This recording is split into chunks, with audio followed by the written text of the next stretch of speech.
looks like Exactly. they're No, eating that's something. what I found out. I was like,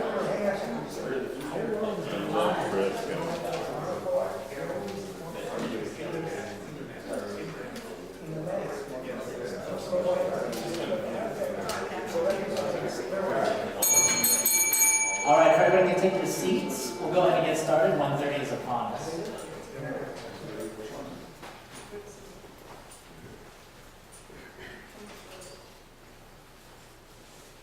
All right, thank you, everybody. Welcome to this month's HALV Assembly at Springs Preserve.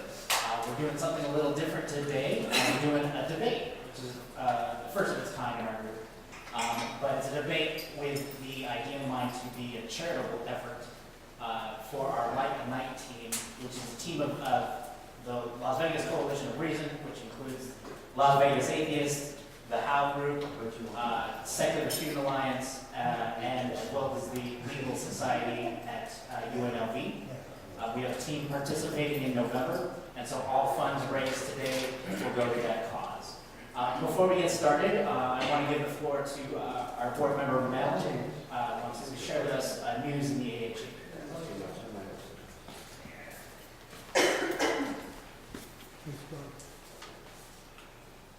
This is something new. As most of you know, we're a chapter of the American Humanists Association. And every month we get a detailed report from the American Humanist Association as to some of the activities they've been involved in.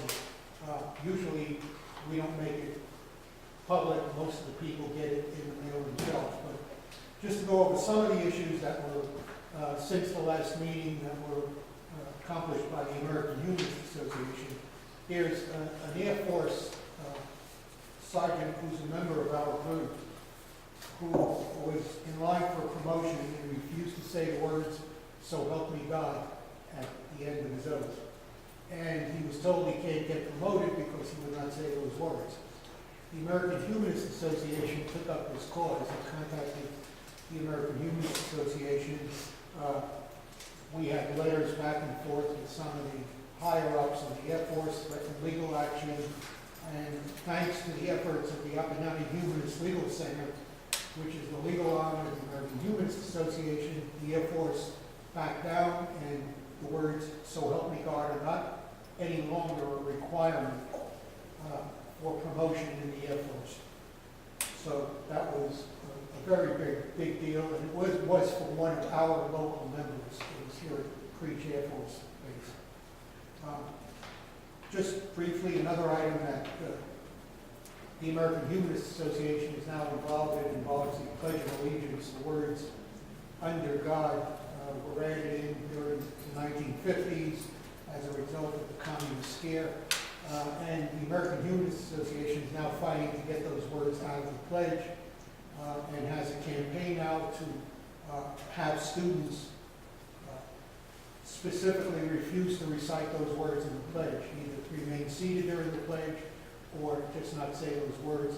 Some students have been penalized for not saying it. They've contacted the American Humanist Association, and punitive action has now been taken against those teachers who have criticized the students. So the AHA is doing a lot for us in those respects. That's about it for this week. Thank you, Bill.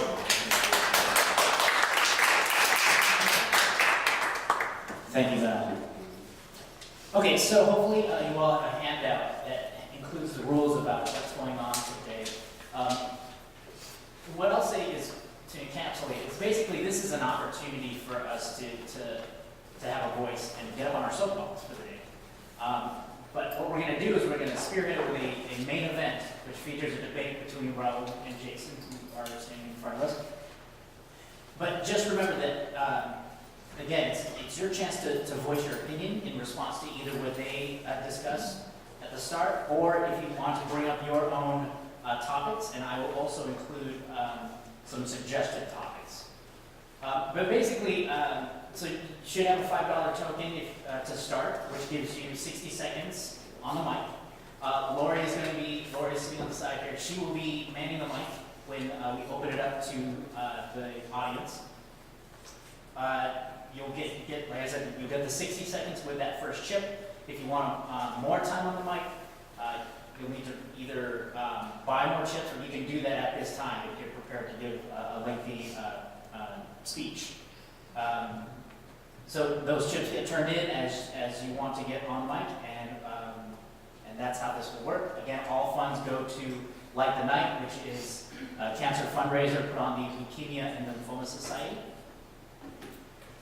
And the event is taking place in 2 weeks on the 2nd of November. So, to lead us off, it will be Raul and Jason. They're actually going to take 5 minutes apiece to give a presentation. And the topic has to do, actually it's not, it has to do with libertarianism and as it relates to humanism and secularism, if I'm not mistaken. As these two have actually battled it out online and decided to put it in a more public forum and put it on display and open it up to scrutiny or support. On that 60 seconds, can you split it up into 2 30-second pieces, or do you have to? No, it'll be 60 seconds apiece and one shot. continuous, yeah. Which I'm sure a lot of you, 60 seconds won't even be enough, so I question the need to split it. Okay, so following a Rochambeau session of rock, paper, scissors, we... Could I quickly just add a couple of things on the rules as far as the question on the 60 second? If you want at some point to ask a question of someone, you can do that. Just know that the moment the timer starts, the moment you ask the question, and it'll keep running down to 0, the person can answer that question using that timer, and at that moment it becomes shared. So, and you can go back and forth as long as there's time on the microphone. It's important to know that you will get a mark at 10 seconds. That'll tell you that the time's about to end. And if it reaches 0, you will get a big whistle. And you won't be able to finish what you're saying, so just stop. At that point, you have to give your microphone back to Lori. Right? It's a game, guys. Okay, Mo. So we're just going to try it out. And we'll see how it goes. This is going to be a new experience for us as well. So thank you, Jason, for coming. Thanks for having me. Yeah, thank you, Raul. I was going to go over that when we open it up. I'm sorry. It sounded like you were about to introduce me. Like, wait a minute. Okay, sorry. All right. Thanks. I'm sorry, Raul, you're leading? Yeah. Okay. Actually, I'll start with our challenger for the game. Okay. So we have Jason Wyman is an outreach director for the Libertarian Party of Nevada and the secretary of the LSLA, which stands for Libertarian State Leadership Alliance. And he has a degree in economics from Bard College. Please welcome Jason.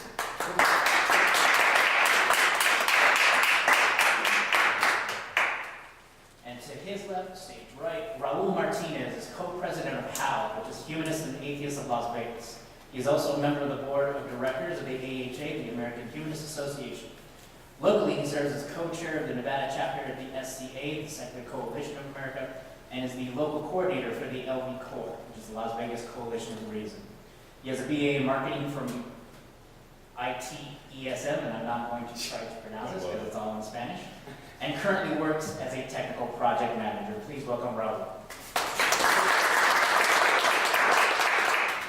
My name is Brian. I am the moderator today, which means I'm also working the timer. As Raul mentioned, I will give a ding in my bell at 10 seconds as a signal, and then the whistle will blow if he oversteps at the 0 mark. So with that said, 5 minutes begins now. Hold on a second. It's 3 minutes, and then 3 minutes, and then 2 minutes, and 2 minutes. Oh, we went 3. I'm sorry. 3. So it's a total of 5, but we have 3 minutes to start. Oh. And then 3 minutes to rebuttal. 2 minute rebuttal. There we go. There you go. You say go, and then... Okay. On my mark. You're good to go. So why did I agree to participate in this debate? A debate about economics, which is something that I know nothing about, with an economist, nonetheless. For 2 reasons. The first one is charity. So even if I lose this debate, I already won. And because I have been victim of Facebook bullying by Jason. He has decided to post. He has said to post an article on my Facebook page explaining how much the government sucks and how it should be removed from our lives. And about 400 comments later, here we are. So let me give you some of Jason's quotes in this debate. Regarding discrimination, Jason said, "I do think that companies should be allowed to discriminate on any basis at all, no questions asked." Regarding child labor, Jason said, "How would it ever be defensible to deny children the opportunity to work?" Regarding the police, I asked him what he would do to stop a drunk driver, and he said, if we give people special power, they will hurt whoever it benefits them to hurt. Or if their only power is to enforce traffic laws, they will hurt people by eliminating the mechanism to improve traffic rules, automotive technology, and transportation infrastructure. So Jason believes in rules, but no one should create those rules. The rules should be created, emerge from something called spontaneous order. He does not believe in having a police to enforce those rules, I don't think. In my humble opinion, it makes the rules meaningless. But I hope that he will explain this to us. He also does not believe in borders, which is kind of a cool idea. I like that idea. But he still has a door at his home that he keeps locked at night. And that's why I'm here. I thought I had an idea of what libertarian was, but after talking to Jason for a little bit, I realized that I really had no idea at all. I am a humanist, or at least I call myself a humanist, which means that I try to be a humanist every day, even if I don't succeed, and sometimes I don't. But on civil liberty matters, I am perfectly libertarian. I don't want the government to intervene in matters of private morality, such as sex, sexual preference, abortion, pornography. But regarding the market, I am more liberal, because I don't mind the government that regulates business and markets, whereas Jason does not want the government telling us that we must put a fire escape exit in our factory, we must hire black people, or that we cannot hire children. So let me leave you with my quote from Franklin Delano Roosevelt, and if you speak Spanish, you will understand why I love saying Delano. Daddy speaks Spanish. The test of our progress is not whether we add more to the abundance of those who have much, it is whether we provide enough for those who have too little.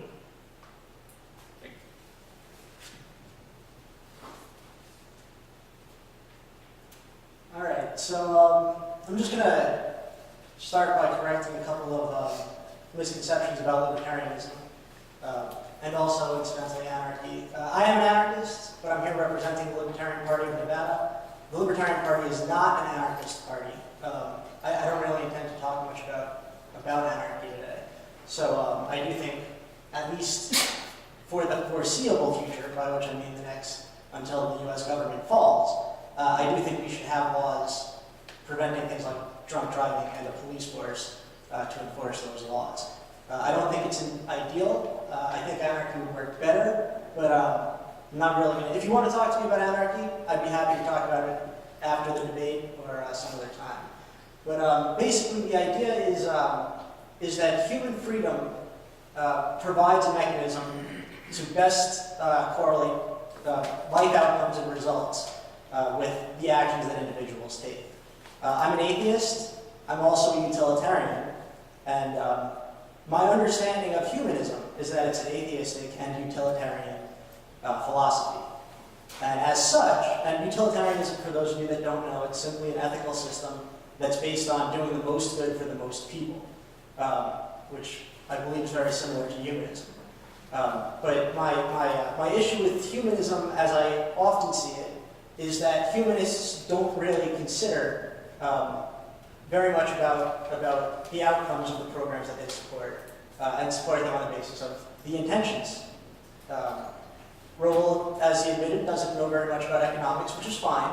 Economics is known as the dismal science. Not everybody finds it as interesting as I do. But if you don't know very much about economics, it strikes me as odd that you're willing to use violence to take money from people who don't necessarily want to give it, to enforce rules and fund programs that other people don't necessarily agree with. So, for instance, anyone here who's ever taken an economics course, you don't have to be an econ major, but 100-level economics course, has learned that minimum wage has detrimental effects on employment. If you take higher-level econ courses, you'll actually find out that there's some dispute about that. But it's a pretty fundamental point that prices impact the amount of a good produced or supplied. Labor is no different than any other good or service. So for me, the notion that people are willing to enforce these kinds of rules, these kinds of taxation, without having a basic understanding of whether they would be good or not, is wrong and has bad effects. And in the end, we implement a lot of programs that end up doing the opposite of what they're intended to do.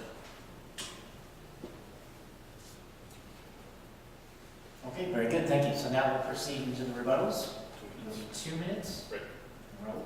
Thank you. And I would also like to use this 2 minutes to set up, hopefully, the rest of the debate. Let me talk about two opposing and contrasting views. Thomas Hobbes, an English philosopher that saw human nature as bad. In his view, humans are savages that needed to be tamed with civilization.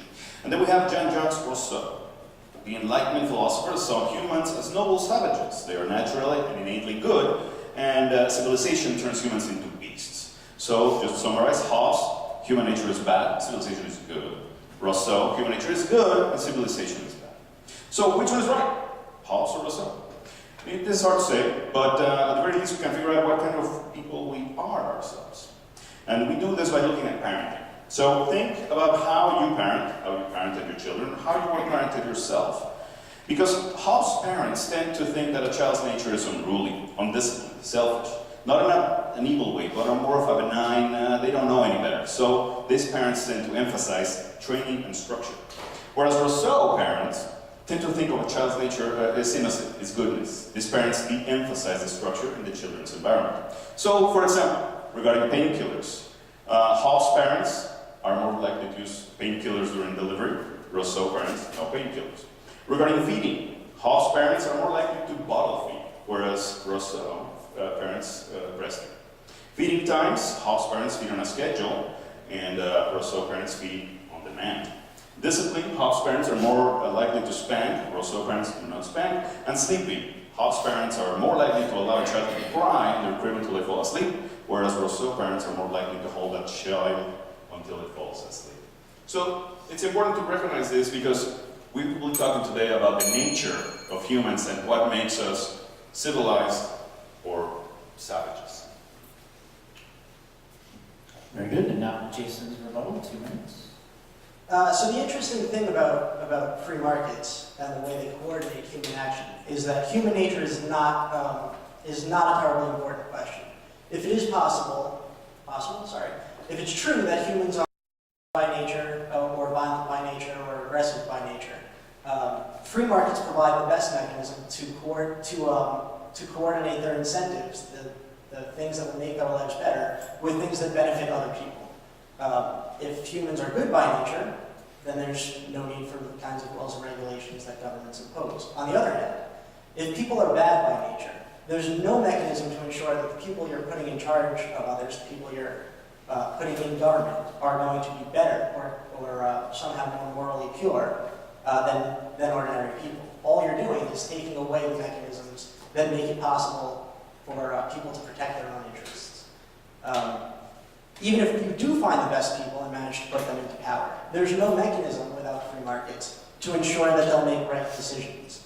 So you may think that the price of housing is too high, and the solution is to set up price ceiling, as they tried in New York, to address that problem. And what we've seen, going back 2,000 years since Diocletian's edict on maximum prices, is that when you take these kinds of actions, even though they're well-intentioned, they result in scarcity.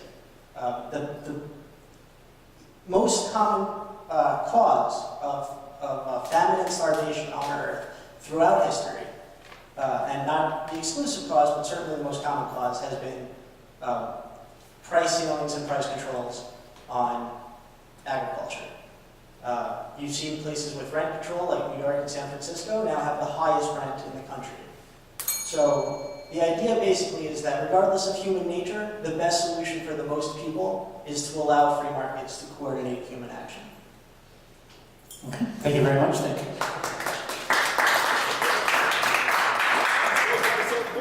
Okay, so now comes the part of the event where we're going to open up to you, the audience.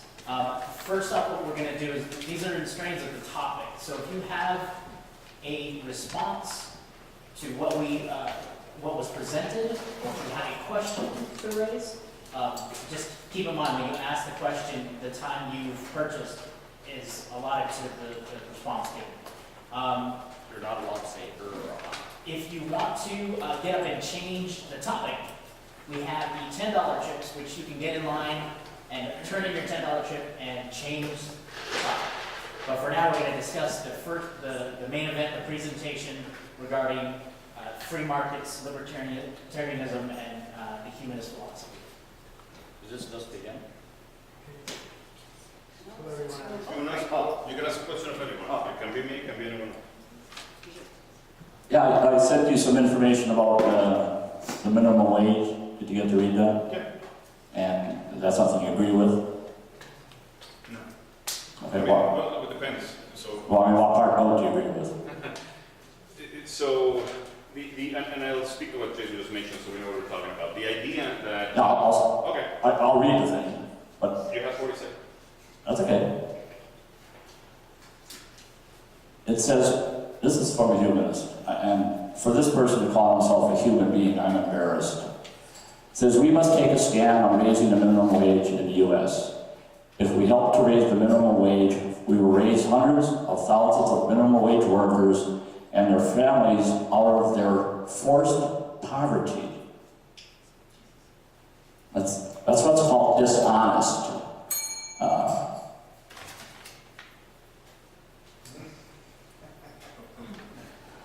Forced, according to the dictionary, means violence, compulsion, or constraint exerted upon or against a person or thing.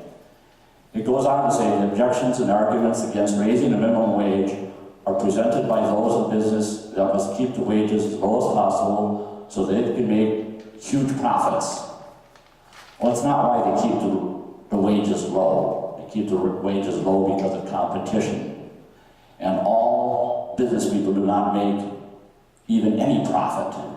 I don't know how they define huge to begin with. And then it says, we believe in supporting the disadvantaged and the handicapped so they will be able to help themselves. So we're going to force people to have a minimum wage, and that's going to help themselves. Which reminds me of a book that recently came out called Please Stop Helping Us, How Liberals Make It Harder for Blacks to Succeed. And that's part of it. Thank you.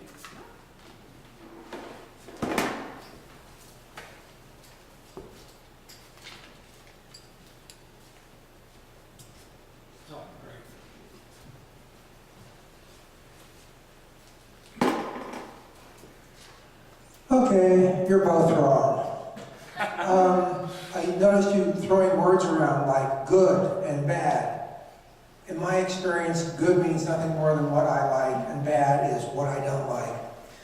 You spoke about free markets. I have never seen anybody produce a successful idea of how you deal with the problem of the commons, how you deal with pollution, how you deal with the fact that somebody strip mines a mountain and 15 miles away they get flooded with sewage, and then you expect them to prove that it was your strip mining that did it, and they're making a subsistence living, and you're worth billions of dollars. That's not going to work. Economics, I don't think anybody knows what it is other than a religion. I remember the Black-Scholes guys who won a Nobel Prize in economics, and they went on to found a method of dealing in trade, and they almost crashed the economic system back in the 90s. One thing I do agree is that governments tend to be kind of problematic because governments are hierarchies. Government and hierarchies tend to attract psychopaths, the bad kind, and they tend to act as a way of focusing stupid and psychopathy rather than networks which excrete them. I think both points of view tend to be too simplistic and tend to focus on a kind of core set of values that they're not going to deviate from no matter what the evidence is.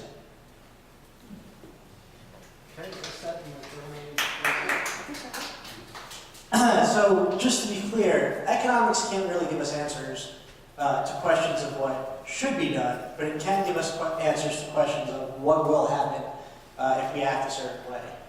So, in the case of the tragedy of the commons, there's actually a very simple solution, which is to privatize the commons.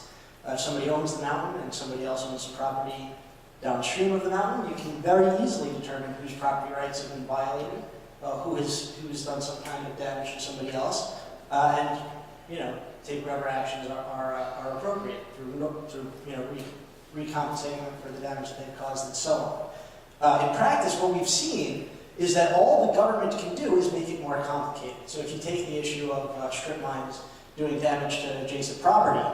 The role of the EPA is ultimately to socialize those losses, which means instead of, for instance, if giant company X does a bunch of damage to make the company pay for it, it's for the EPA to set up a giant fund funded by taxpayers and to use public money, our money, to clean it up, which reduces the incentives for corporations to act responsibly and sorry.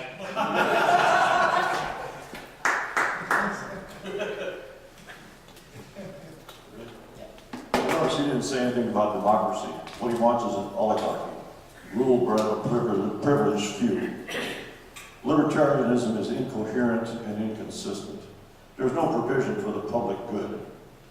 The libertarian paradise is Somalia, if that gives you an idea.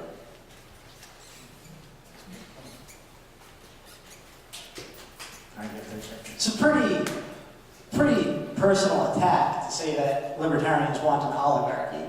I can tell you that I'm not a terribly big fan of democracy. Democracy basically is systematic oppression of minorities, right? You vote, and what the majority wants gets done, regardless of its impact on the minority. In fact, we don't live in a democracy, fortunately, we live in a constitutional republic, where if 51% of people vote to enslave the other 49%, that doesn't happen. I can assure you that Somalia is not a libertarian paradise. Somalia has some of the biggest, most active governments in the world.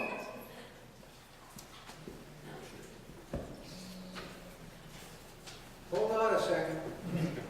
So, just real quick about the wage earners, hold on, that was something. Undisputed finding that there is no obvious link between the minimum wage and the unemployment rate. During the 1960s, when the minimum wage was raised sharply, unemployment rates were sharply lower than they were in the 1980s, when the real value of the minimum wage fell dramatically. In Nevada, this was a year ago, but the national minimum was $7.25 an hour. The jobless rate was 10.2%. In Vermont, the minimum wage was $8.60 an hour. The unemployment rate was 5.1%. So what this figure tells us, or any economist as well, that such other factors, such as the overall state of the economy and how local industries are doing, matter a lot more for employment than the level of the minimum wage does. And I'm going to use my last 20 seconds to tell you that the problem with economics is that not every single item is privatizable. There are items that are not possible to be privatized. And we can get into that if we have more time and money.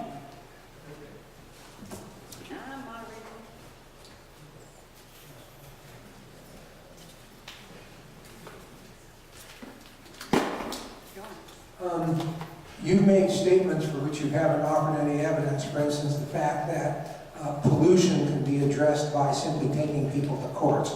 No, it can't. The courts are a wholly owned subsidiary of big business. A small group of people, poor people, minorities who live in the slums don't have the wherewithal to take large billion-dollar corporations to government when those corporations are poisoning them. It just can't be done. You cannot give me an example of where it has been done successfully without finally getting the state to back them. That's number one. Number two, there's a basic flaw with libertarian philosophy. It assumes that human beings are autonomous, rational individuals. They are neither. And you can produce no evidence that shows that any significant number of people are either autonomous or rational. Certainly economics is not rational, as been an example by lots of speakers who told about irrational exuberance.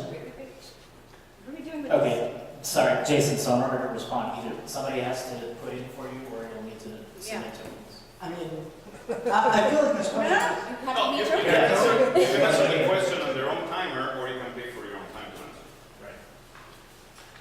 It's free market. No, you have to wait. Hey, 9 more seconds, it's free market. Hey, Jason? Strike that from the record, you did not say. Wait, somebody just gave me a token, so it needs to go first. All right. First, the concept of morality and justice. These concepts evolve in the sense that sometimes an individual has to go against selfish interests. Use the mic. If the group is going to survive and prosper. Some examples of some items that the Libertarian Party was opposed to, and this goes back to the 1980s when David Koch of the famous Koch brothers was the vice presidential candidate of the Libertarian Party. But some of the principles that the Libertarian Party opposed were the Civil Rights Act, the Voter Registration Act, the 40-hour work week, welfare laws, universal schools, Child labor laws, GI Bill, Social Security, FDIC, that's another thing. The free market, you say, could function without government regulation. The Depression is a good example of how it functioned without government regulation. Other examples would be Social Security. I'm able to survive today because of Social Security. I was able to have a law practice where I could defend my clients without having to pay me because I knew I would get Social Security. FDIC is another example. Banks I put my money in today, I know won't fail because of FDIC. The Americans with Disability Act, Medicare, unemployment insurance, these are all benefits that we now have today that are opposed by libertarians and by the Libertarian Party as official platform. I'll give you a chance to answer. I feel like listing government programs and insisting that we would be better off if we had them is exactly the kind of, as far as I can determine on no basis at all, is exactly the kind of reasoning that's created so much, that's done so much damage. So there's a lot here for me to answer. I can't do Social Security, minimum wage, the FDIC, banking regulations, and so on and so forth all at once. So I encourage you all to go to lpnevada.org/issues, and all of these topics and many more are addressed. But I would urge you to consider whether programs like minimum wage and Social Security address what they're intended to address. Doug claimed that libertarianism is predicated on people acting rationally or somehow correctly. That's not actually true. In fact, in the field of economics, economists have a bunch of different words to describe how they believe human beings act. One of those terms is homo economicus, or rational man, which is the way that Keynesians and the Chicago School of Economists define human action, and one of those is homo sapiens, or man as he is, which is the way Austrians define human action. Because people don't act in predictable ways, we need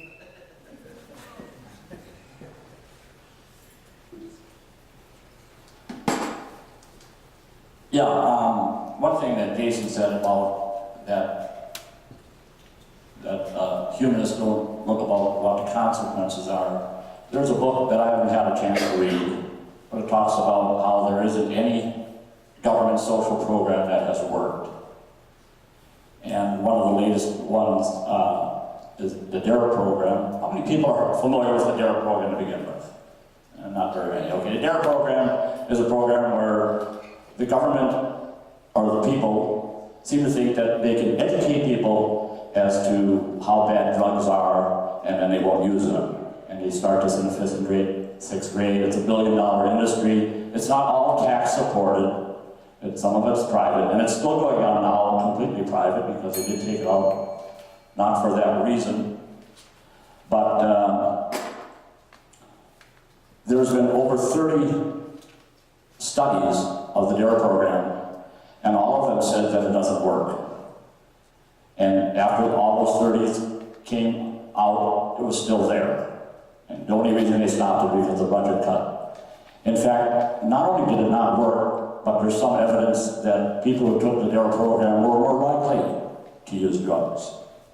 That's how the government works.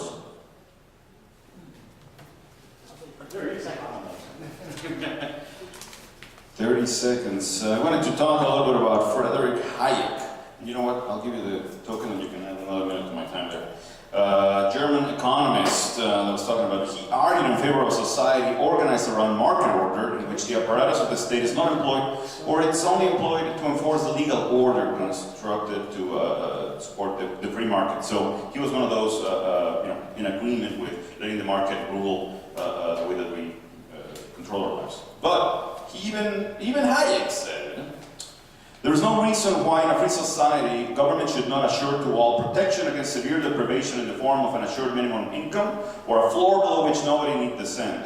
To enter into such an insurance against extreme misfortune may well be in the interest of all, or it may be felt to be a clear moral duty to all to assist within the organized community those who cannot help themselves. So long as such a uniform minimum income is provided outside the market to all those who, for any reason, are unable to earn the market an adequate maintenance. This did not lead to a restriction of freedom or conflict with the rule of law. So even economists that do believe in the freedom of the market use this points to address the issue. Just to be clear about what the guaranteed minimum income is, it's a flat dollar amount given to every individual regardless of their own income. And I and the Libertarian Party both absolutely unconditionally support the guaranteed minimum income. Can I get some credits for all the soda and the clear that I got? We're gonna reverse it for this. It's all courtesy of that.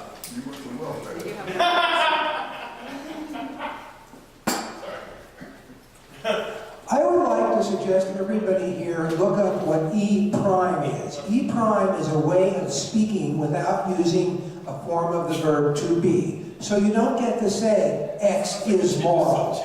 You get to say I prefer X. All the speakers here to a great extent have used words without meaning. Morality, good, bad, ethical. Most of these are just various flavors of I like or I don't like. I may have given you the impression that I'm a supporter of government. Not really. Government tends to be intrinsically evil and stupid. It's a hierarchy. All hierarchies tend to be intrinsically evil and stupid. They concentrate psychopaths. You have the war on drugs. You have various and sundry wars. You have arbitrary regulations. So I'm kind of in the middle. That's why I got up and first said, these guys are both wrong.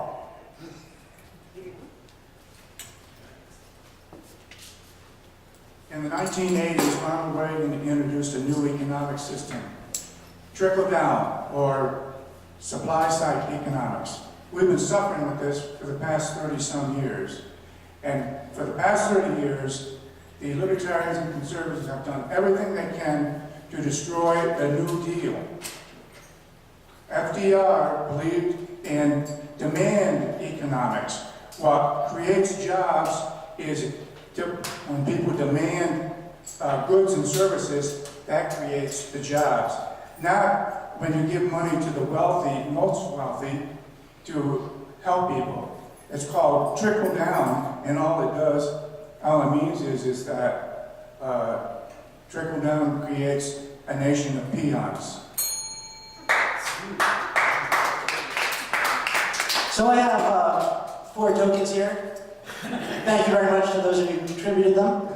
I'm going to use about 1 token per topic. I'm going to start with the Great Depression because it's come up a couple times in the New Deal. The longest and deepest depression that the United States has ever faced was the Great Depression.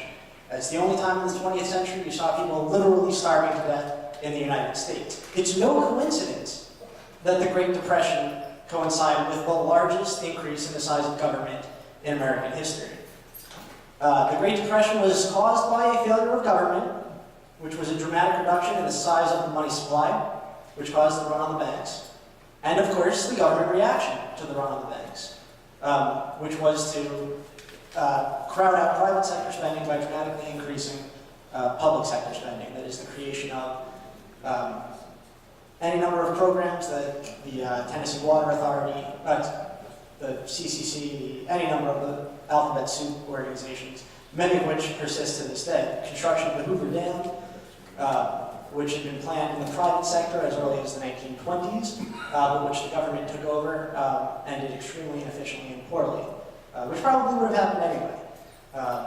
Another example of a long and unfortunate period of stagnation in American history is the recession that began as a result of the housing crisis in 2007.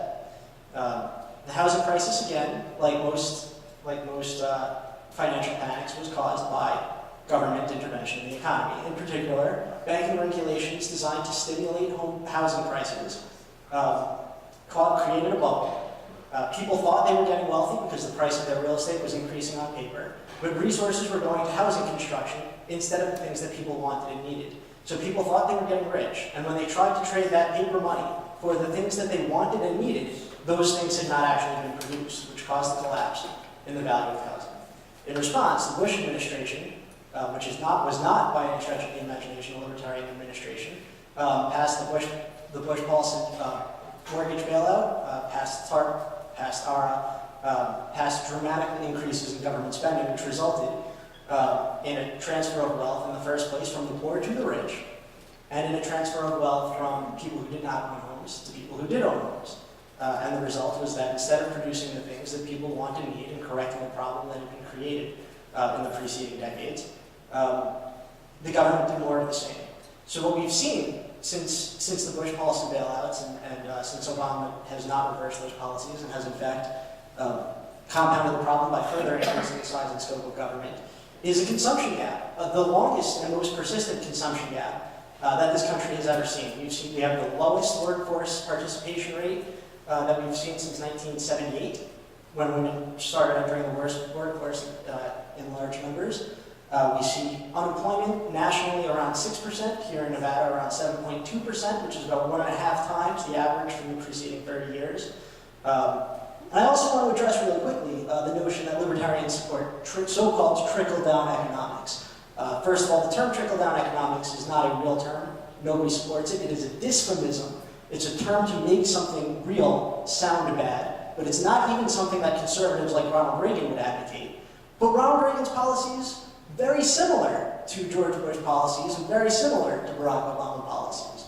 And we're far from libertarian. Libertarians support bottom-up solutions, which is why we support free markets. Keynesians, such as Ronald Reagan, George Bush, and Barack Obama, support top-down solutions like printing lots of money and distributing it to their favorite causes. So just thought I'd clear that all up real quick.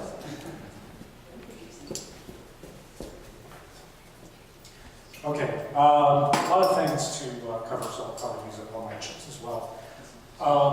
There was a study that came out recently out of Baylor University, I believe it was, which, if I remember correctly, is also a conservative Christian university. Showed that people actually prefer big government and dislike free markets, which is a very surprising result from a conservative university, I think. Also regarding an earlier statement regarding the minimum wage, the usual response to the minimum wage going up is that, oh, we'll lose jobs. Well, that has never happened in the previous times that we've raised the minimum wage. The simple point is that if people have more money to spend, they'll spend it. And when people spend money, that drives the economy. That creates jobs. Regarding another aspect of libertarian economics, Ludwig von Mises from the Australian school, who I believe is considered one of the who is pretty much considered one of the fathers of libertarian economics and of a concept called praxeology, if I remember correctly. He himself said that the logic behind it was infallible. And it's true, it is infallible, but he also qualified that by saying that the logic is based on a priori suppositions, and that it does not work when applied to history or reality. He said this. So, that being the case, I wonder why libertarians would grasp onto it so much. Because it's basically the definition of looks good on paper, doesn't really work. So I think I'll stop there. Who would like to respond? I am a fan. I am an Austrian economist myself. Not exclusively. There are scenarios where I agree with the Chicago school over the Austrian school. There are even some things I take from Marx. But in particular, I think praxeology is great, but you're right. There's absolutely a role for empiricism. And I think empiricism has always showed that freer markets have worked better. To take the example of minimum wage, we know, both through empirical evidence and praxeology, that higher prices reduce output. However, you don't see higher prices when the minimum wage is raised. You see lower real wages, that is, wages in terms of what they can buy. And there's lots of empirical evidence for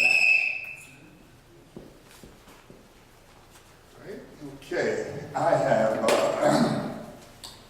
a split personality. I think I have some views that I share with you, I have some views that I share with you, and I have some conservative views. But what I do know is that I grew up as a welfare baby, and growing up in the Philadelphia area in housing projects, I've seen that welfare does not work. I see that most people who get welfare, they breed children who get welfare, who breed children who get welfare, and that's my personal experience. I'll take some of this time to say that most of the people out there are white people from Appalachia. So there you go. Hillbillies. What was that? I didn't hear that. White people from Appalachia, white people. They're hillbillies. I don't understand. I don't understand. Do they not fall into the welfare trust? Well, no, I'm saying he. Lori's collecting. I'm collecting. We'll talk afterwards. I just had to respond to the welfare comment.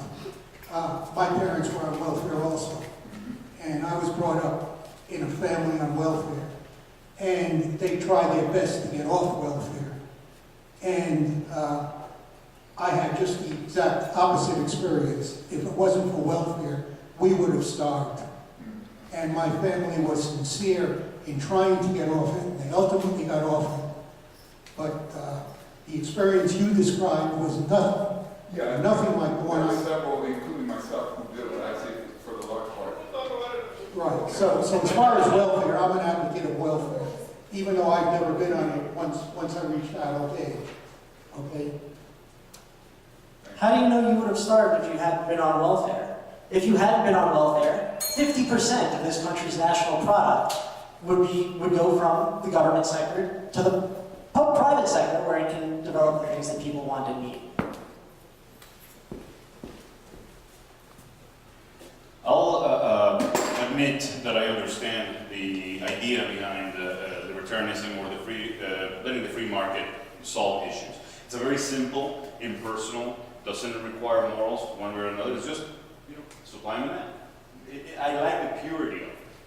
I just feel that in reality, by following the free market model, we are putting the maximum, instead of using values, again, like empty words like compassion or nobility or equality or justice or willingness to allow everyone to enjoy the same opportunities just because we're a society that cares about everyone else.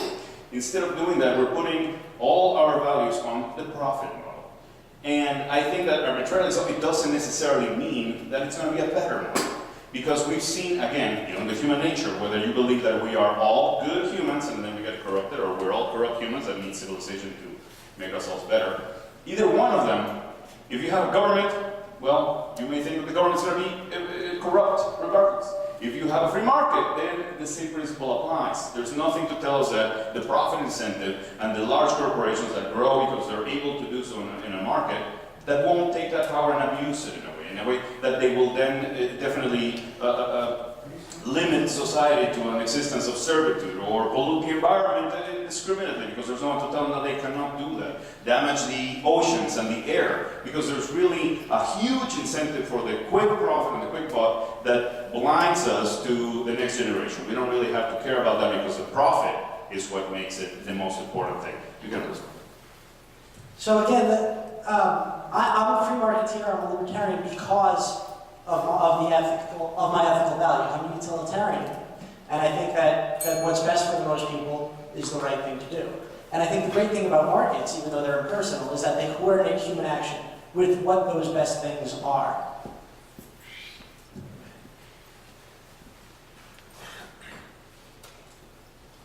I'd like to know why libertarians do the bidding for these big corporations whose only motive is to rip people off and make huge profits for the CEOs to take their money to the Cayman Islands. I'd love to answer that. Did I save my time? No, it doesn't You take your take time. your time if you want to use Are you it. not done? No, I'm not done. I'm sorry. I'll pay you to answer that one. And as far as privatization goes, a good example of a poor privatization is the hospital in Texas where they're treating Ebola patients. Their only motive in operating the hospital is to make money, not to help people or help them get well. That's their motive. So when you have the profit motive, it outweighs the good for the public good.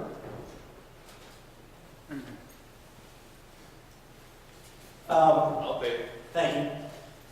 So, in the first place, the Libertarian Party currently has, the Libertarian Party of Nevada, as well as the National Libertarian Party, nor any of our 49 state affiliates, receive any corporate money at all.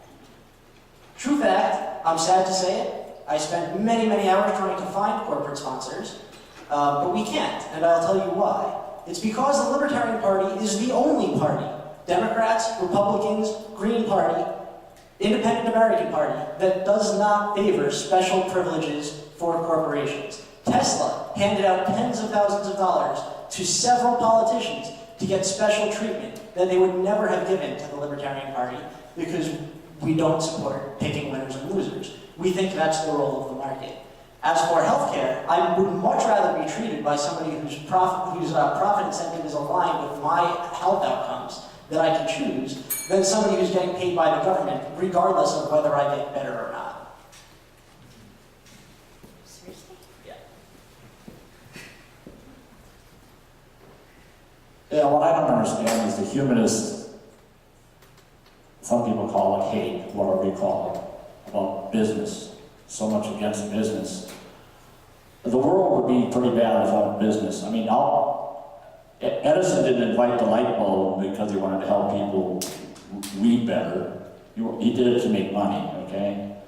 Las Vegas is here because people wanted to make money. We should bow our heads in honor of someone like Steve Wynn. He's created over 30,000 jobs. It cost $1 billion to build the Bellagio. He paid people over $1 billion. He created it out of nothing. He didn't have to destroy anything to create the 30,000 jobs. Want to make money or have to make money? I have a question for Jason.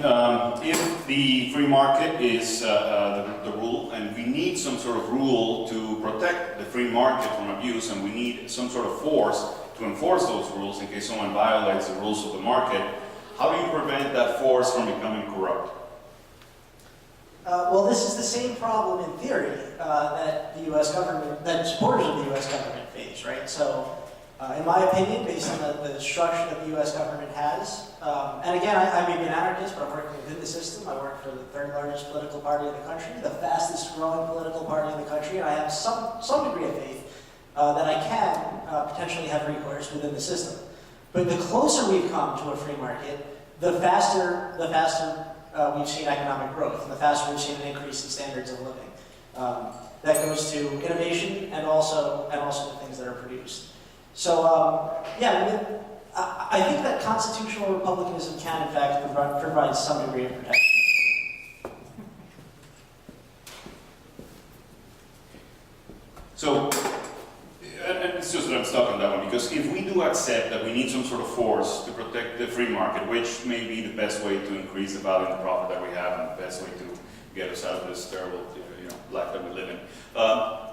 The fact that we need a force to protect that market, whether it's functioning, and that you're going to trust a public service at this point to enforce the rules of this market, and you believe that there is a need for this to protect the public against the breaking of these rules, then why not extend it a little bit more? Because we're doing it to protect the public anyway. So it's almost like investing in the military to defend, or in healthcare to defend against cancer. It's a different enemy, but we're still doing it with the effort to protect ourselves. The public interest in protecting the same against, whether it's medicine, whether it's someone breaking the law, we are still recognizing that we need to use that force to protect the public. So we have to pay for me to respond to that, or? If you have the money, sure. I don't have that. Regarding the housing market crash, that was a direct result of deregulation. That was a result of allowing derivatives and bundling, which put all the bad mortgages in with the good mortgages, and when the bad mortgages went bad, that means everybody's mortgages went bad. That was the crash. That was a result of a deregulation, not more regulation. And it's interesting that bailout, you know, we did socialize the losses, and that's part of the problem, is that we're privatizing the gains, and we're socializing the losses.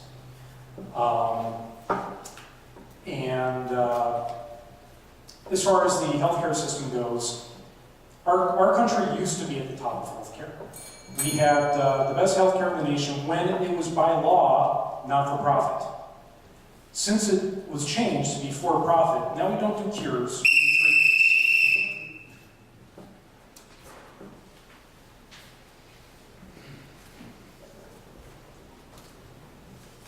I have a question for Raul. One thing I don't understand about humanism is it's supposedly backed by science, yet your political beliefs and all that are no different than any other liberal.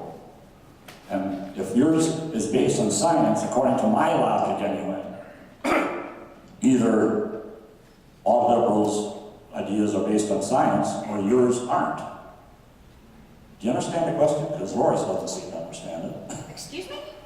Okay, in other words, if you don't believe in God... No, I don't need an explanation. Oh, okay. So real quick, as far as science, and that's part of the reason, thank you for asking that, it's part of the reason why I wanted to have this debate, so that I could actually be convinced. I am the first person to change my mind if I get evidence for it. So let's look at a simple claim. You want to talk about the minimum wage, right? So in 1992, in New Jersey, they had a minimum wage study. It rose from $4.25 to $5.05 per hour, and they wanted to evaluate the impact of this raise. So New Jersey, Eastern Pennsylvania, before and after the raise, they compared employment growth at stores in New Jersey and Pennsylvania. They compared it to one that kept the wages constant.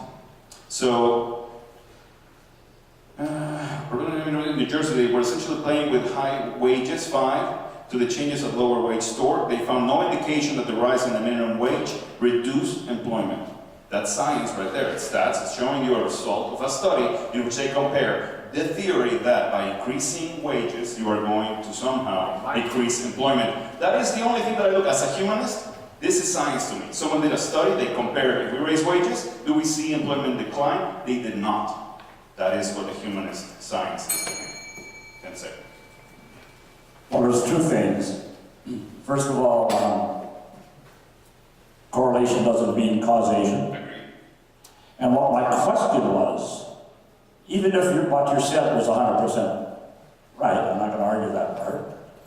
What my question was is, your beliefs in that are the same as liberals, or I mean a Christian liberal.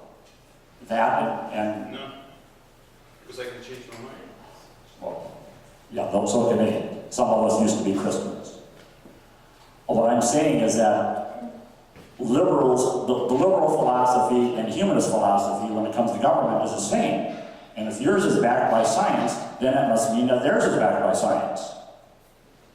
Not necessarily, but okay, that's bad logic, but all right. I mean, we get that logic. Okay, tell me the good logic.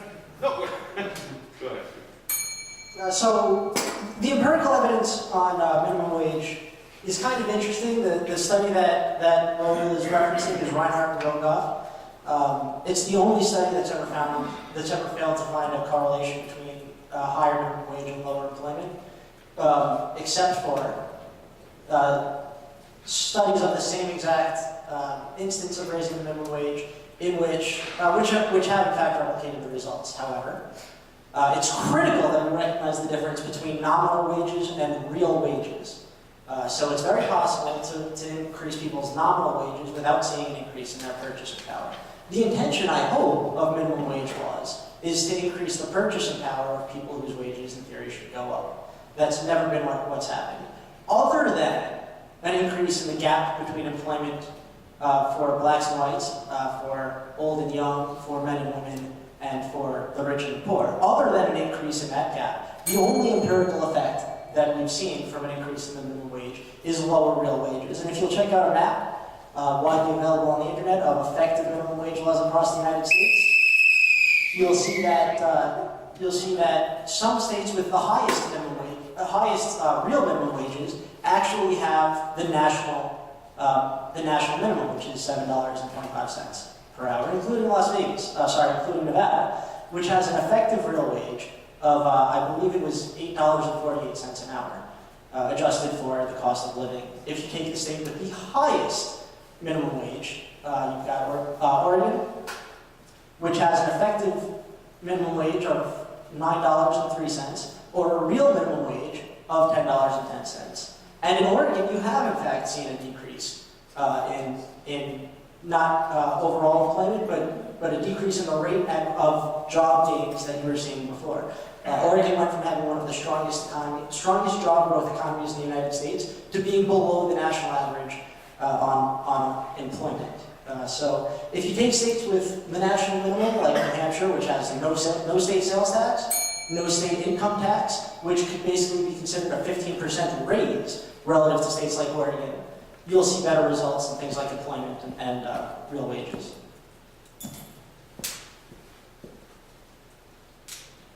Increasing the minimum wage puts more money in the hands of working people and poor people who go out and spend the money.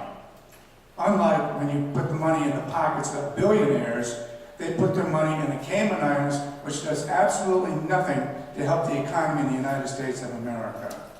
The working people are the backbone of this country and the backbone of the economy. They create the demand, which creates the jobs. Steve Wynn couldn't create one job if it wasn't a person that wanted to go and gamble.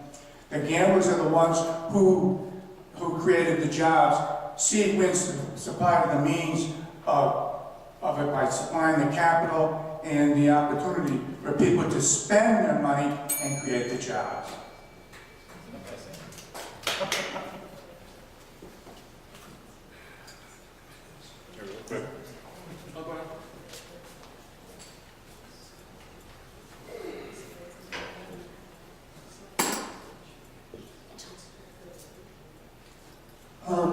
It seems that people are married to their ideas. And it's been brought to my attention that I'm not. I joined the Libertarian Party in 1978. It was only a year or so ago when I was working on this book that I realized that the basic premise that humans are rational, autonomous individuals is flawed, and therefore libertarianism is probably flawed. That doesn't mean I'm a supporter of government, because as I said, hierarchies are intrinsically bad and tend to attract psychopaths. I think what you need to do is move toward a more networked culture. And I'm working on some ideas, and if anybody wants to approach me afterwards and talk about how we might get the best of both of these groups and discard the worst of these groups, I'd be more than happy to talk with you.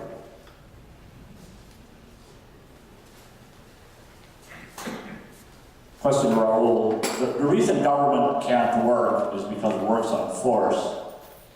And for those of you who don't know, there is a website called The God Murderers, about how the God in the Bible has murdered all these people. And what I don't understand is you and I aren't allowed to force someone to do something against their will, but a higher power is allowed to do it, called government. So why is the government allowed to force people to do something against their will? We're allowed to force people to do something against their will if they're trying to force us to do something against their will. I'm not talking about that. But why is a higher power like the government allowed to force people to do something against their will if we can't? What makes them so special? The democratic process, I guess. We voted them there. We wanted them to set the rules, and we are going to abide by those rules because we have come together, hopefully, in theory. As a group, we have decided that we need these rules to protect the free market and many other things, and we're using this force to protect the greater good, the utilitarian argument again. This is simply something that we have voted because we decided we need this protection, whether it's from external force, and yes, you may call it then another force, whether the government is using this force and forcing you with violence to pay your taxes. Okay? It's something that we have agreed as a society that we need. We need a public road right here, and we're going to pay for this public road, all of us. It's just simply a rule that we use. I don't see why it's necessarily so much better to have a profit incentive decide to make all these rules, because at that point, that's when you're worshiping the dollar. You're worshiping the mighty dollar and the profit mechanism, which makes us compete against each other and trying to be, it's this fantastic greed, which is what makes us be so much better than what we really are. It's what brings that good nature out of us. I don't see that as necessarily the best way to teach our society to behave.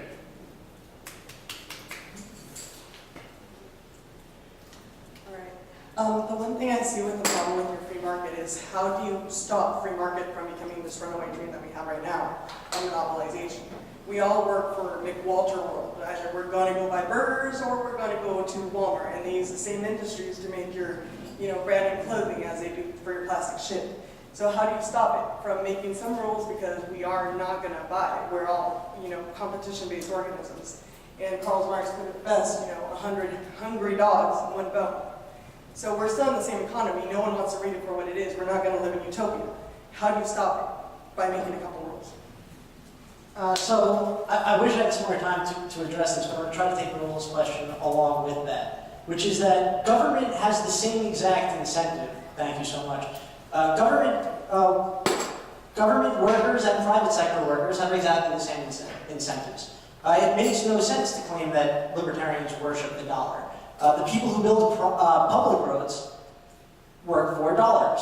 The people who decide whether we're going to build those public roads work for dollars. The poor individuals who have their land confiscated from them when the public decides that they're going to build a road in a certain place don't get any dollars. In fact, they lose dollars when their land gets taken. In fact, the Libertarian Party is currently working with some property owners in the city of Las Vegas who are about to lose their property because people on the city council have decided that there should be a road there.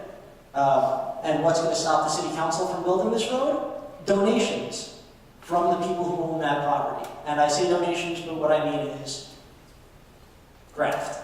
So in fact, you're always incentivized by the things that are best for you. Maybe not exclusively. I currently work for free, which is why I don't have money to buy more time. I have the opportunity, fortunately, to sometimes work in New York. I'm sorry, I have to stop real quick.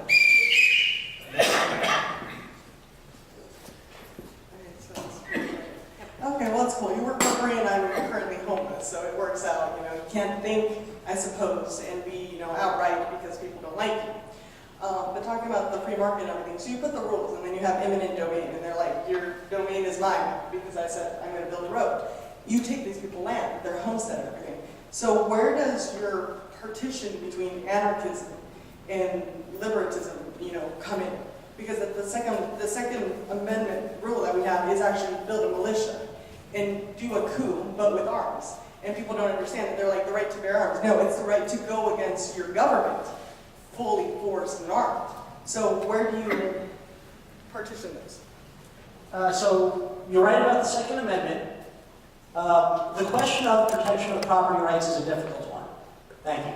I'm an anarchist because on the basis of lots of things that have not yet been tested, but which certainly are testable. I've seen a lot of good ways for a free market to address the problem of the protection of private property.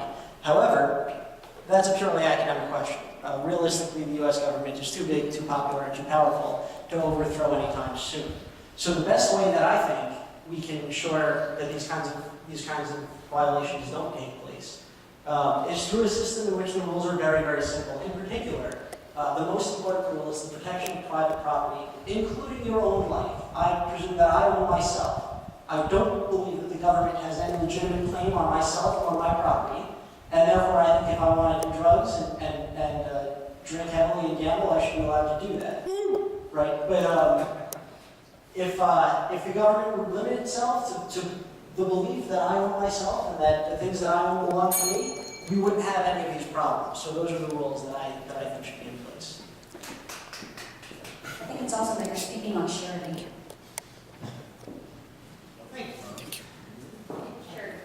Okay, I waited until the end. I wanted to watch for a little bit, but this meeting and debating is an exact example of why our country and our world is so screwed up. And that's there's no teamwork. Everybody's fighting each other. There's polarizing extremes in the Republicans and the Democrats and the rich against the poor.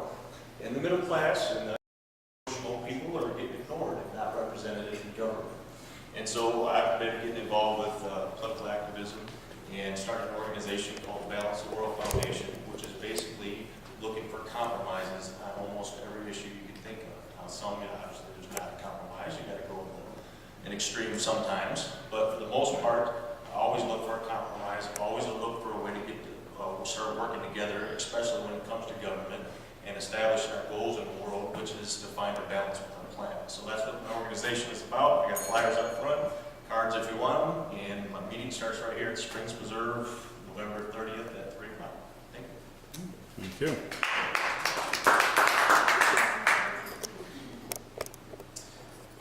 It was made earlier that a lot of the time that you've been given is actually charity of others, in a sense, public welfare, from them to you.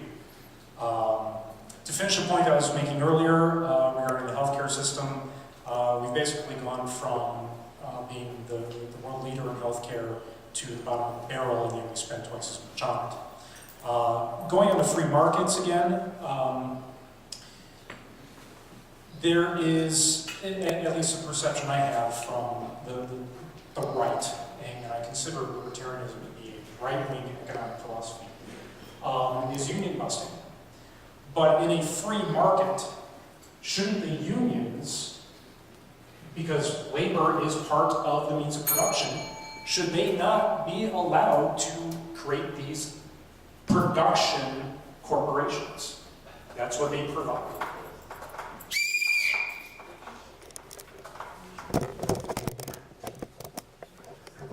So Raoul says that if the majority of people think it's okay to force someone to do something, they can't. In fact, they've done that many times in the past. That's why we had slavery in the United States, because the majority of the people thought it was okay. So it's okay to have slaves if the majority of people think it's okay, according to Raoul. And that's why we didn't have gays couldn't marry, because the majority of people were against it. Most of the people are for it. So pretty soon gays are going to be married no matter where they are. Same thing as marijuana. Most people didn't think marijuana was very good. And now they think, no, it's probably no worse than alcohol. So we're going to allow people to use marijuana because the majority has spoken. I am speaking on charity. I've got a lot of personal debt. I have to work in New York when I can, but it's election season. So until November 4th, I'm stuck here. I've got no money, I work for free, and I do it because I believe in it. I appreciate the contributions, but they're nothing like welfare, and I will tell you why. These contributions have been voluntary. Government welfare is not voluntary. If I had walked over to you, punched you in the face, taken the microphone, and responded, it would have been very similar to welfare, right? That's what the government does. Government uses force to take money from some people and give it to other people. I haven't taken anything from anyone. All of the dollars that have been contributed, all of my time that's been contributed on my behalf, came from people interacting voluntarily. It's a free market solution. It works. I wish I'd had a little bit more time, but I think I've had the opportunity to address most of the points that I wanted to address. And again, those points that I didn't get a chance to address, you can see on our website at lpnevada.org/issues. As for unions, incidentally, I happen to be a union employee. I work in the film business. I work in New York. We get a 30% taxpayer subsidy. It goes to 30% of my salary, 30% of Leonardo DiCaprio's salary, 30% of Martin Scorsese's salary, 30% of the salary of people who make substantially more than the people who pay the subsidy. And the reason I have the luxury of working 9 months a year or more this year for free is because the government has seen fit on behalf of my union to take money from some people and give it to other people who do much, much better than they do. I couldn't morally live with myself knowing that I was stealing from people in New York who had much, much less than I did and benefiting. I do a pretty trivial job. Most jobs in the film business are trivial because of the way the union is set up. On a given day, a production generally spends between $300,000 and $1 million on shooting, and most of that money goes to people who are standing around doing nothing. A job that can be done by 15 or 20 people is often done by 120 or more. And the reason for that, and the reason for most of the gains, the so-called gains that labor union members receive, is because unions are based on getting more money for less productivity. And in fact, just like we saw with the housing bubble crash, which I didn't have time to address, but I would love to if anyone wants to talk to me after, which is not a way to increase standards of living, right? The less productivity you have, the less real goods there are to be consumed, the lower living standards are going to be. So I'm better off because other people are living poorer, and I'm not really okay with that, which is why I do what I do. I have a question for Jason. It's a hypothetical. We have an island. We have 100 people on this island. 100 people have voluntarily agreed to hire one cop. The cop is there to prevent theft and violence between the people, and everyone has agreed to pay the salary of this cop. And then a baby is born. This baby did not agree voluntarily to this taxation. How do you justify that or explain it? The idea that there's some kind of, I'm blanking on the word. What kind of contract is it? This is a voluntary contract by everyone except the baby was born after the contract was already I'm blanking on the word. Social contract. Thank you. In my opinion, the notion that people can be subject to a contract that they didn't voluntarily sign up for is nonsensical. On the same hand, however, No, that's good. It's a baby. The baby was born. No. He didn't sign to the Thank you. contract. Yeah. Okay. thanks. Again, the American social contract sadly is not going away anytime soon. This is a question to anarchy, and I would refer you, if you want a thorough answer, to Lysander Spooner. But basically, the idea is in the society that I would envision as an anarchist, at the age at which that child has the ability to consent or not consent, he should have the right to do so. And if he doesn't consent to participate in that society's rules, he should have the right to move freely to some other location, which is why... There's no other island. Sure. I mean, in your hypothetical in which there's only one island, the solution would be for him to be not subject to the protection of the one police officer whose job it is to protect people's private property. In which case, incidentally, he would likely be in grave danger and therefore consent. And that's a problem with there only being one island, because you don't have a competing system of voluntary social structures. So I hope that answers your question. If not, I would refer you to Lysander Spooner, who's great, or Michael Bakunin, who in fact was an anarchist and a socialist. Until he reaches the age of consent, will he be subject to those rules?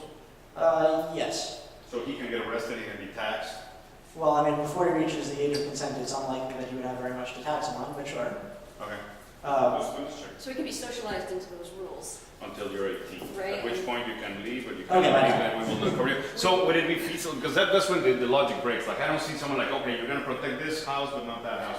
If this guy gets arrested or gets, someone steals something from him, don't protect him. And then there's no penalty for the person. So we can steal, not from anyone here, but we can steal from this guy, because he didn't pay the taxes. Right. If you're not on an island, you have alternatives the same way you have... The world is an island. Sure, absolutely, but it's a big island in which there's an opportunity to choose between competing alternatives, right? Everybody chooses to buy the things that they need, but they don't all choose to buy them from the same provider.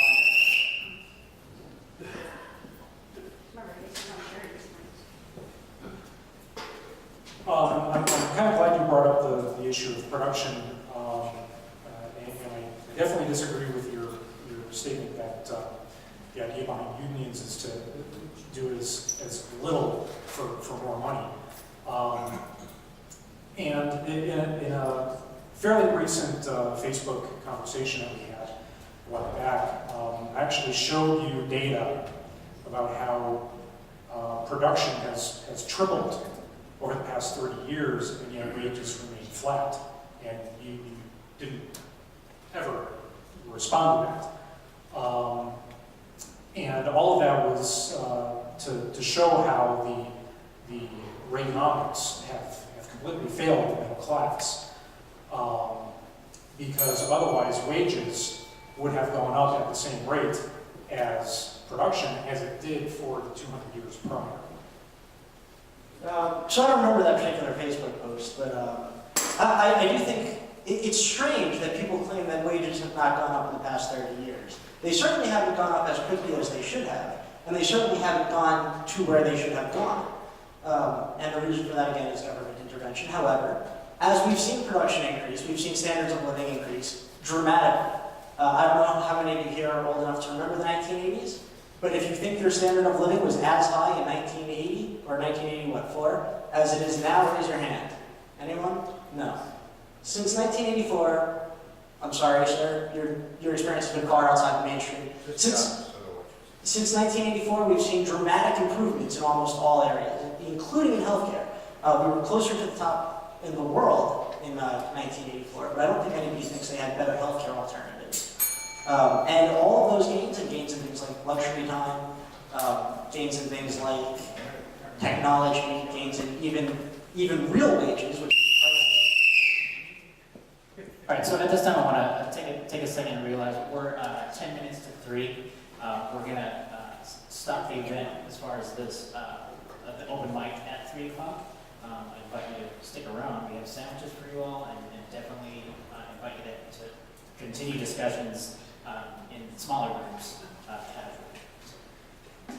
Well, regarding the lifestyle of living in 30 years back, I was born in 1984, but the thing is, 30 years ago, people still knew what pensions were. And they had unions, and their unionizations weren't all about, that one person, their spokesperson, selling their soul to basically the devil again. And, getting their own kickbacks and not giving a care about their people. Because at this point, that's what unionization has become. Another play for power play. People power trip. They're the top person, and then they power trip. They think that they're almighty and that they win, and they're not, just because they can go hang out with them. And it sucks in that portion, but I mean, at this point, we're all working slave. We all come out of whatever, if you educate yourself or not, and making $10 an hour. How do we stop that?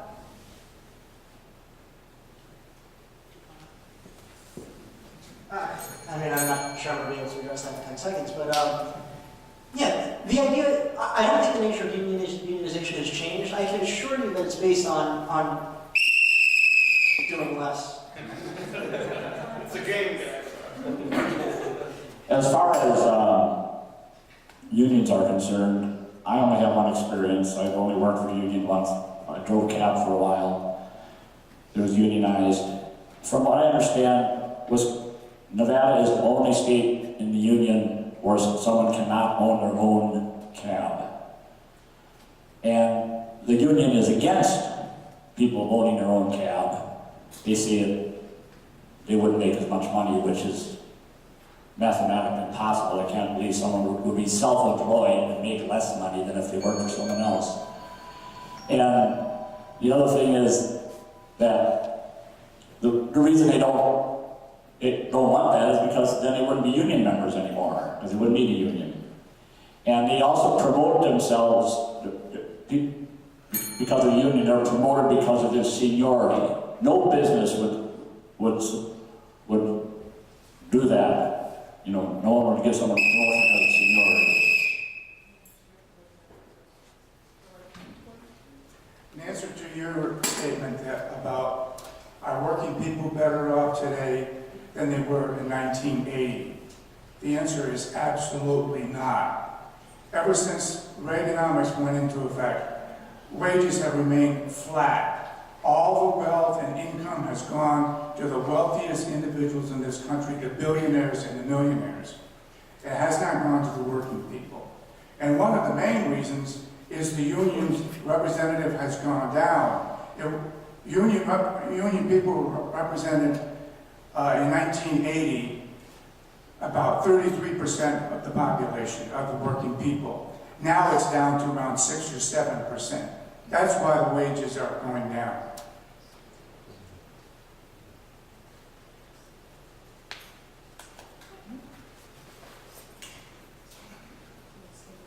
I just wanted very quickly a solution to my situation with the free market. I work 3 jobs, I still can barely pay my bills. How does getting rid of minimum wage make my job pay me more? So getting rid of minimum wage doesn't make your job pay you more. Getting rid of minimum wage makes the things that you need to buy much cheaper. Incidentally, you're partly right, sir. It's absolutely true that we've seen a dramatic increase in inequality since the 1980s, and the solitary reason for that is government action. You see government doing things like printing money and giving it to banks. You see government doing things like requiring people to buy health insurance. You see government doing things like changing the standards by which people have to make their own healthcare decisions. And when the government does these things, when the government, for instance, picks a company like Tesla and says you don't have to pay taxes, they're taking money from people like yourself, people, now that I don't 9 months a year work for a union, people like myself, and giving it to people who are better connected or wealthier.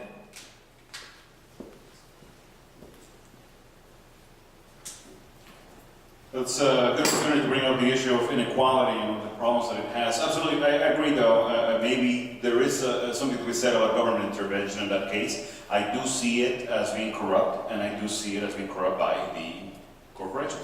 They have the most money, so we have proven that we can buy an election, and we're very successful at doing so.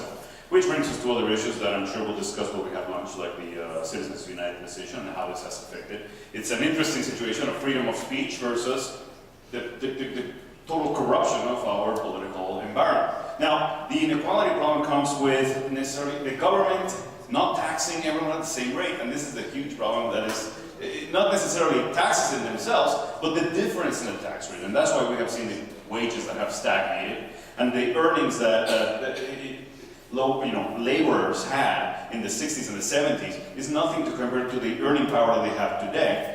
However, the one group that has seen the increase in the wage and the earnings is the top 1%, and the 0.01%. It's incredible the amount that has increased in the 1960s, 1970s. That disparity and that inequality has been allowed not by a truly free market per se, but by the improper intervention from the government. I don't think that getting rid of the government is going to solve that problem though.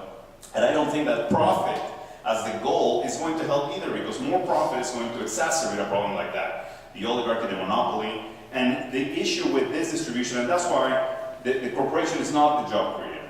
It's the middle class that spends all that money and buys all these things. Because the 1 millionaire that can buy one pair of jeans and one pillow, it's just one. Millions that are actually purchasing the goods and services that we're providing in the society. So how much money you're putting at the top over there is not reinvested into the society, it's not bringing us any benefits. This inequality is causing serious social problems.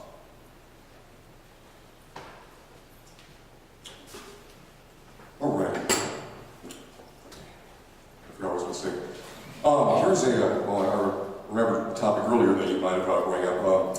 If there was no government, I mean, who would, and the current government, imposes restrictions on travel and stuff like that, and who would regulate, the influx of immigrants and stuff like that? Like, I mean, who would be in control of, let's say, if half of Sierra Leone wanted to come over to the U.S. and, spread Ebola everywhere? I mean, how would, we could be looking at a public health crisis, and talk about crime from all these influx of immigrants, from, the Middle East and, from these less developed countries, it's just, that particular aspect of, of this doesn't seem quite well. Yeah. Want to tackle that in 7 seconds? Thanks, Erlen. It goes to me. Cheers. Appreciate that. So yeah, personally, I support completely open borders. I think the government's role in closing down borders is not to have some kind of positive effect on crime or the spread of disease, but is instead to force people to take a more dangerous path into this country, and once they get here, to relegate them to second-class citizenship. And I think that's deeply harmful. I think a lot of people die who don't have to because of that. And I think the market provides pretty good mechanisms for preventing those things from happening. In the late 19th century and early 20th century, when we basically had open borders in this country, and we didn't have the technology we have now in terms of antibiotics and vaccines and modern sanitation, we didn't see massive epidemics as a result of immigration. And we didn't see any of the problems that people are claiming are just the inevitable result of letting people come to this country for opportunity. I also do not believe that job creation is the result of wealthy people spending money. All right, and with that, we've reached the 3 o'clock hour. How about a round of applause?